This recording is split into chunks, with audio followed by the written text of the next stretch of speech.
Thank you, Mayor. That was such a kind, generous introduction. And basically, I just want to take you with me everywhere I go, and you can make that same speech. Because it's not what enough of us are talking about. It's not what enough leaders are talking about. It's not what enough industry groups are talking about. And that's why I'm really pleased to have the invitation to talk with you today. And of course, it's always great to have an excuse to come to Austin. You know this. You are the envy of the rest of the country. I know you think you have problems, but the rest of the country looks at Austin and thinks, nirvana. You know, you keep making these top 10 city lists, right? You're the best foodie city, you're the best vacation destination, you're the healthiest place for men and women, you're the most intelligent community. I love that. And you know, you're the city on the list with the lowest crime rate and the best cities for business. So U.S. News and World Report names Austin #1 best place to live in the U.S. That's impressive by any measure. Except that by getting on all these best cities list, Austin is no longer that weird, well-kept secret in Texas. Austin has been discovered, and with discovery has come growth, and with growth has come some challenges. The mayor said, you know, I worry about losing the magic of Austin. And as residents of Austin, you live with the challenges that your growth has created, and you live with those challenges every day. Heavy traffic in a fast-growing city that probably doesn't have enough transit, cultural disruptions that sometimes follow waves of newcomers to a city, certainly affordability, the mayor talked about that. That's the reason Austin's fallen to 6th place on the Wallet Hub list of best places to live. And the problem of growing inequity. I don't want to minimize these problems in any way. They are real and they affect everyone who lives in and around Austin, but their effect is spread unevenly. Affordability, for instance, is relative. If I move here from a high-cost market, then Austin may still seem like a bargain. But if I am a native of Austin, especially if I'm a renter, I may find myself priced out. If I'm a family wanting to move up to a bigger home to accommodate a growing family, I may find myself priced out. Now, if I can walk or bike to work and meet most of my daily needs in my neighborhood, then gridlock doesn't affect me in the same way it affects people who commute long distances to work every day or have little choice but to drive to their daily destinations. If I make a good living and can put my kids in a good school, then I probably have little empathy for people who are working 2, even 3 jobs to make ends meet for their families. If I can afford to privatize what used to be my public life, lived in libraries and parks and community centers and public pools, I can manage to avoid people who don't fit my demographic profile. You may remember a book that Austinite Bill Bishop wrote about a decade ago called The Big Sort. It was a really important book. And he explained in that book how like-minded Americans were clustering together even at the block level, and why this clustering is tearing us apart. Bill contended that the country had become so polarized, so ideologically inbred, that people don't know and can't understand neighbors who live just a few miles away, and that was 10 years ago. The problem has done nothing but get worse in the last decade. And the result of that sorting, that the physical city we build, enables and accelerates, the result of that is that trust is in serious decline between people in America. Only 32% of Americans today believe that most people can be trusted. That's down from 50% in 1970. 62% of us believe you can't be too careful in dealing with people. To make matters worse, people with low incomes are less likely to trust their neighbors than are people with higher incomes. People of color are less likely to trust their neighbors than are Caucasians. And younger Americans are less likely to trust their neighbors than are older Americans, even when you control for income differences and rural-urban differences. Now, people in this room, I know I'm speaking to the choir today. You are advocates for good urbanism, new urbanism. But I think if you think about fundamentally what urbanism is, it's about growing together. It's about connecting people of all kinds, people of different incomes, races, ages. It's about re-knitting communities across the growing divides, physical and social. It's about growing in a way that gives everybody in a community the opportunity to thrive. It's about a smarter way to build and to be in community with one another.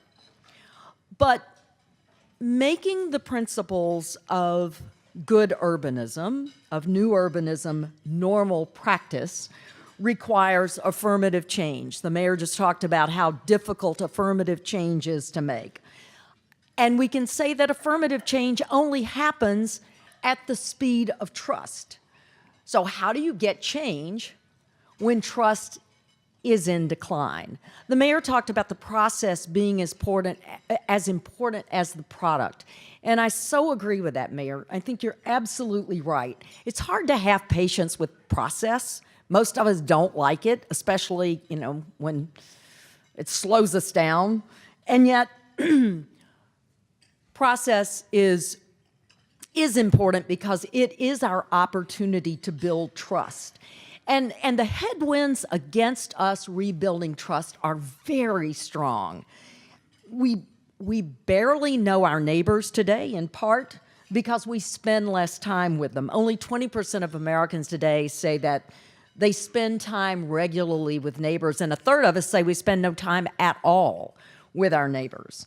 Our neighborhoods, along with our civic institutions that serve our neighborhoods, have grown more economically segregated. I know that is a particular problem in Austin because several of you have mentioned this to me. Almost a third of us, think about this, almost a third of us live in neighborhoods where we are either all rich or all poor. A third of us.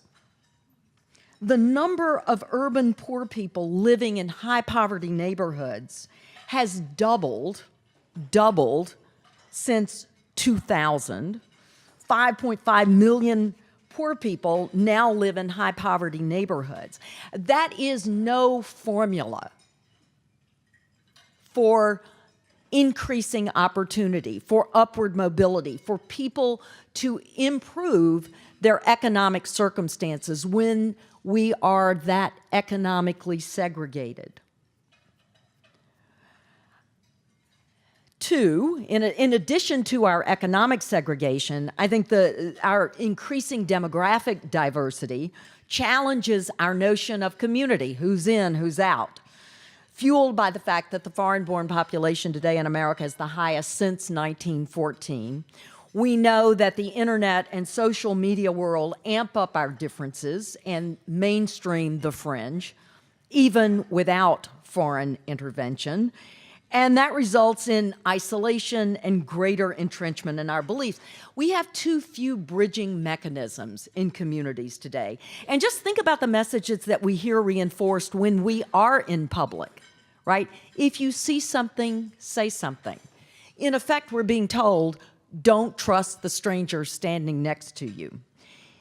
It's really tough to create change, to say nothing of thriving communities, when trust among strangers seems to be in free fall.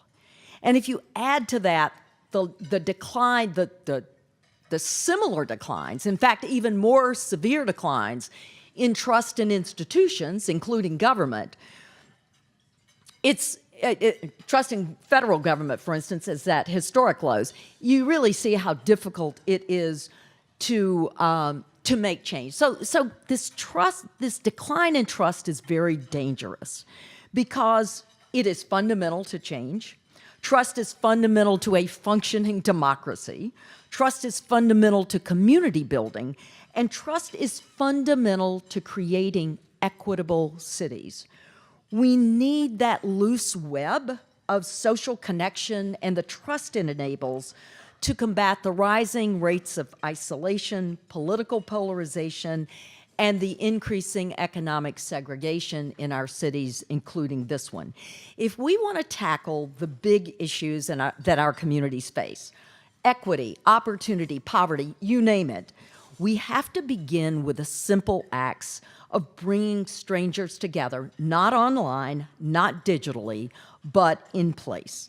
And we need to normalize that mixing. Our cities have become such fragmented places with rich people and poor people living in separate neighborhoods, and disinvestment in the public places that once served us all. Robert Reich called it a secession of the successful. And it feels to me, listening to people over the last 24 hours, it feels like that's actually at the heart of your collective concerns about Austin and its future.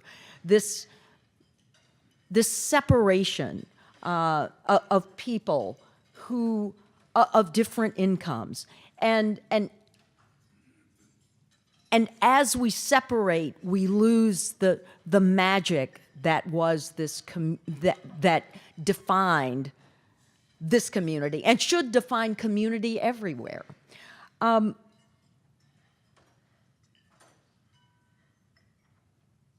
So will Austin, in its growth and celebrity, become a city that is increasingly segregated by its wealth? Or will Austin use its growth to make neighborhoods where people all along the income spectrum feel it is quite normal to share the same bus stop, the same coffee shop, the same library, the same public pool? Will Austin be a city where inequities grow along with its wealth and where zip code becomes destiny? Or will Austin use growth to build the kind of mixed income neighborhoods that give a kid from a poor family his or her best opportunity to improve his economic circumstances? We desperately need neighborhoods, institutions, public space, and infrastructure that bridge these divides, that bring people of different incomes and backgrounds together, that make it convenient and pleasant for us to be in the company of strangers, that do not require us as individuals to be well-intentioned or progressive. I think the mayor described two beautiful occasions that did that embody what we are trying to create. He talked about the light show at Waller Creek. He talked about the opening of the library and how good it feels, how great it feels when we are comfortably and wonderfully in the company of strangers. But we don't make many places like that anymore. It used to feel like that came more naturally. Maybe that's just a nostalgic view of a world past. We all, suffer from nostalgia. But I think it's a really juicy question for urbanists, and you all are urbanists in this room. This is a really juicy question because I don't think anybody's really cracked the code on this one. How do we make this normal, not just a special event? How do we make it normal for us to share community together? I think that is fundamentally what new urbanism ought to deliver. We often think of new urbanism in technical terms, right? The new code, the zoning, the transect, the mixed-use development, the complete streets, the improved mobility. All of those are big, important moves. Those are moves cities have to make. But what gives new urbanism its urgency, I think today, is our need now more than ever to grow together. Every fast-growing city in the U.S., what most of the country, as I say, calls, thinks of as the lucky ones, has the problem of rising housing prices. That creates a situation, you know this better than I do, where prospective home buyers just have no chance, and renters are caught in a price squeeze. And that's not just residential renters, that, as you know, that's also business and nonprofit renters. We were talking about that last night. They face the same problem. Now, we need to separate what local policy can do versus federal policy. I'm not even going to talk about states. Okay, we're not going to talk about states. But, there are, we operate in a federal context, right? So we've got tax policy that doesn't necessarily help us. We've got wages not keeping up with rising housing prices. We've got an economy that is increasingly bifurcated and certainly increasingly rewards people with more education. That's the context in which we work. We should all continue to alter that context. But there are some important things that local policy can address. Local policy can address the provision of good education for all. Local policy can address the speed at which housing can be built, the amount of housing that can be built, the reduction of or the elimination of parking requirements, all of which can help reduce the price of housing. Local policy can address the creation of public spaces and civic assets to serve people of all incomes in the same place. That includes not just the design of those assets, it includes the placement, it includes the management and the welcome of those assets. And certainly local policy can address communities with housing for people of all incomes. And then working in collaboration, local policymakers in the private sector, planners, developers, architects, builders, can work to make housing smaller, faster, cheaper when it needs to be. Especially in a city growing as fast as Austin, it's easy to let concerns about rising housing prices and neighborhood change, what some label as gentrification, overwhelm what should be, at minimum, a commensurate concern with the growing number of neighborhoods with higher concentrations of poverty. I just want to say again, we have almost 3 times the number of high poverty census tracts in the U.S. today than we had 40 years ago.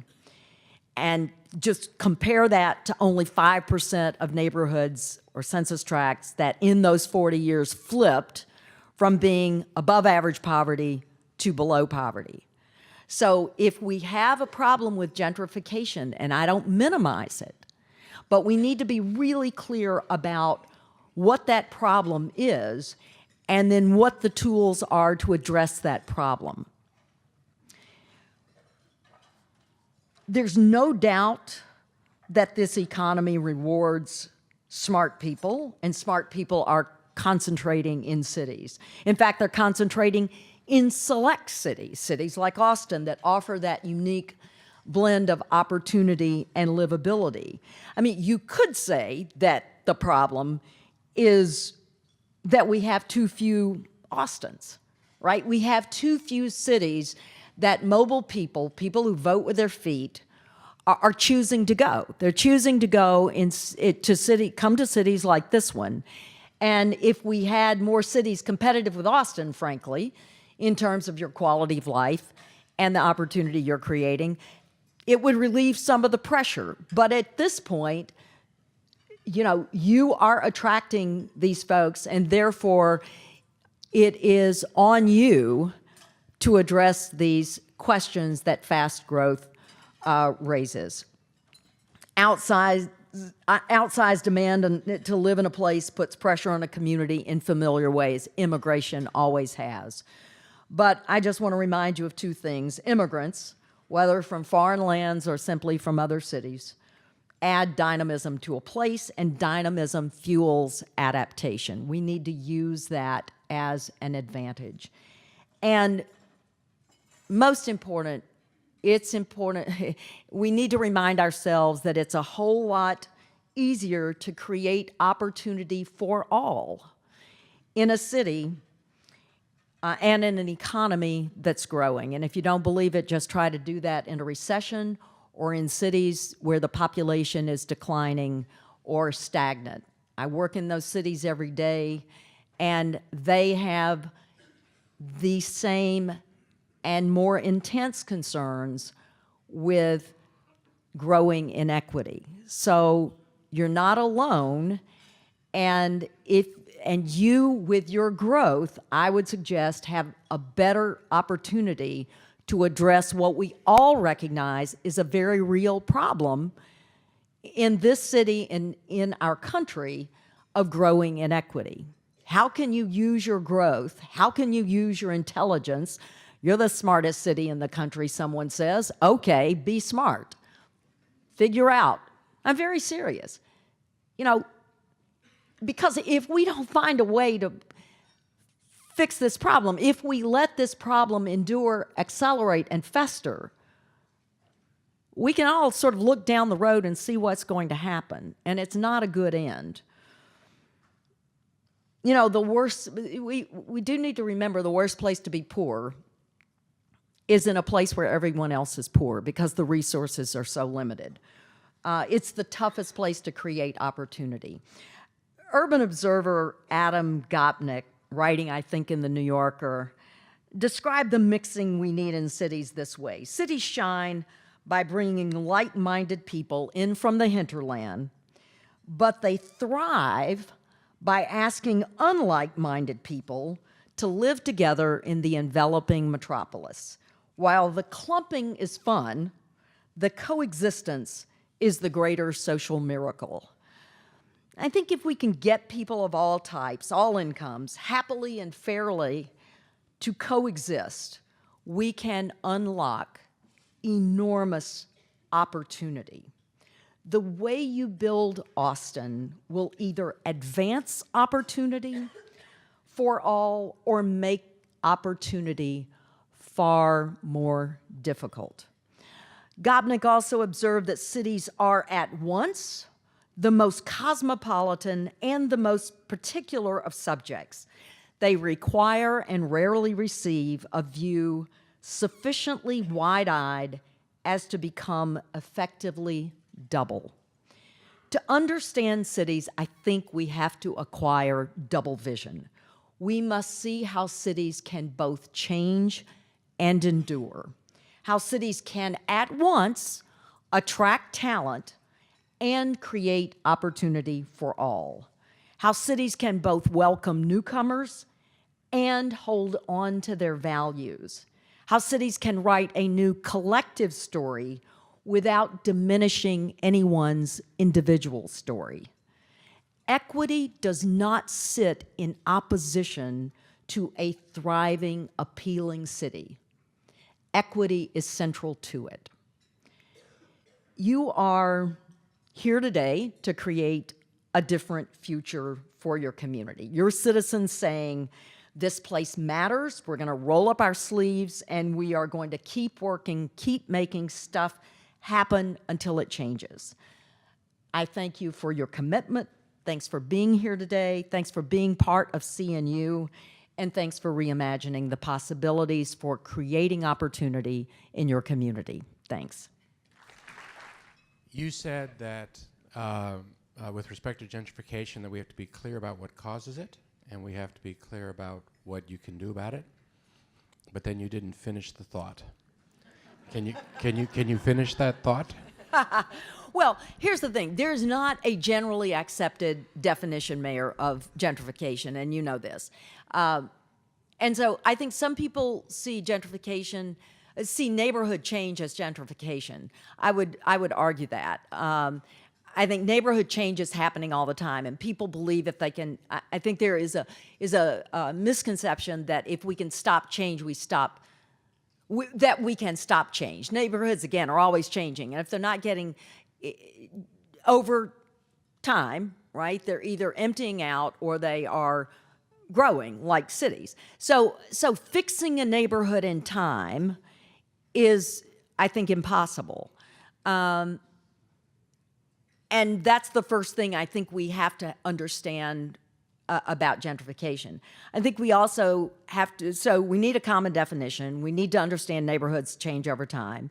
We need to understand that if you look over, again, the last 40 years, we have a lot more neighborhoods that have become high poverty than have flipped from greater than average poverty to lower than average poverty. So that's important to know. I think we also have to understand that, again, poor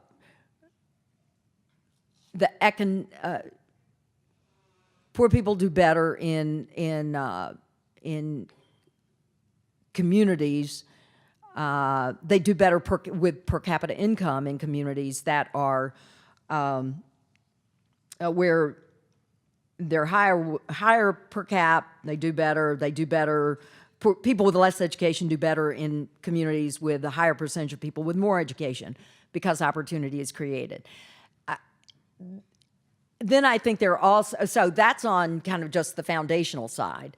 On the other side, I think, is we believe that if we build no more housing, or then somehow we're going to stop gentrification, which I think is, I mean, if supply and demand, right? If we're not building enough housing, there's high demand and not building enough product, then you've got the mismatch and prices begin to rise. So it feels to me like it is very hard to have an honest conversation about what's really going on. And if you can't have an honest conversation about what's really going on, then I think it's hard to solve for it. And solving for it is really important.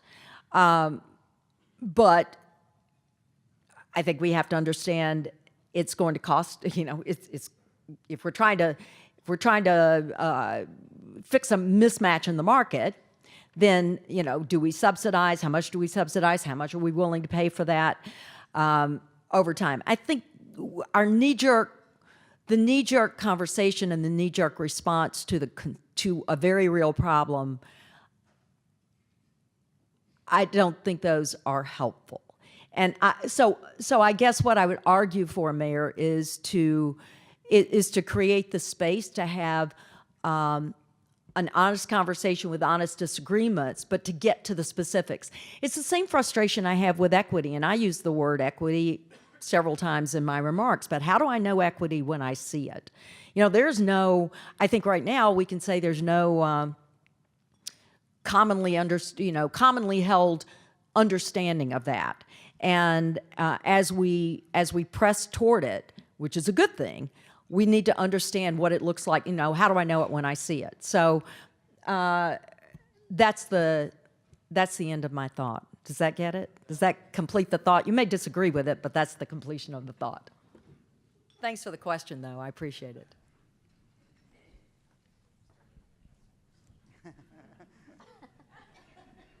You invited us.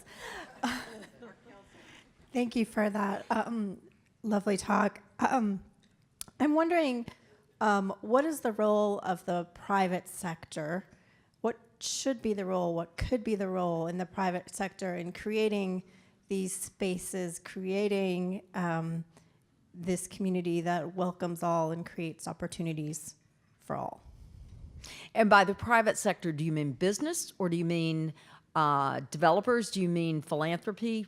Talk to me a little bit more. I'm generally more thinking of the for-profit sector in that. I'm familiar with the opportunities for the philanthropic sector, but a lot of what was implied in your talk was the role of government, and I think that the private sector has an opportunity to be partnering with us, and I wanted to hear some of your thoughts on that.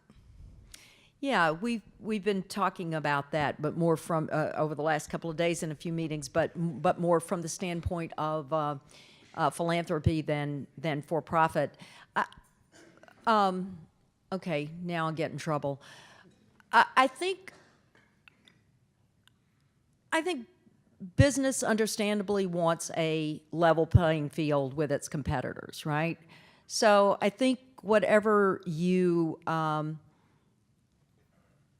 expect of business, you should require of business, because then you require it of all businesses, and there's a level playing field. That's not to say there aren't many well-intentioned CEOs and businesses that operate in a way that is beneficial to the public beyond its customers and its shareholders. But I simply think, if whatever you think you need from business, you need to require it. You also need to understand that as you require things, if it increases their costs, then it may exacerbate problems that you're trying to solve. So it feels to me like one of the real challenges today, and maybe this is what you're hinting at, is figuring out how government and the private sector, the for-profit sector, can have productive conversations about getting what they both want. Business wanting to be able to move quickly. I was telling somebody this earlier. I had a conversation with a very big company recently about the kind of environment that it felt it needed to create to attract the best employees, and essentially said that the head of real estate for that company said, well, we have to do it ourselves because government is too slow, too bureaucratic, and too broke. And you think, that's not the relationship you want business to have with the public sector, right? So I think just finding that way that you can both do what you do well. And again, I would say the same thing around, I was saying earlier, creating a space to have sort of honest, protected conversations, which is hard for the public sector to do. But I do think there's a role to play, but it is, in my mind, it is the public sector's role to define what is in the public interest and to assert that with the moves that are made by the private sector, and to do that in a way that, again, does not exacerbate the problems that you're then left to solve.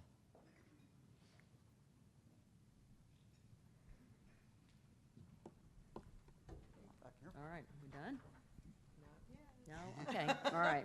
Let's do one more and get these people out of here. Whose hand was up?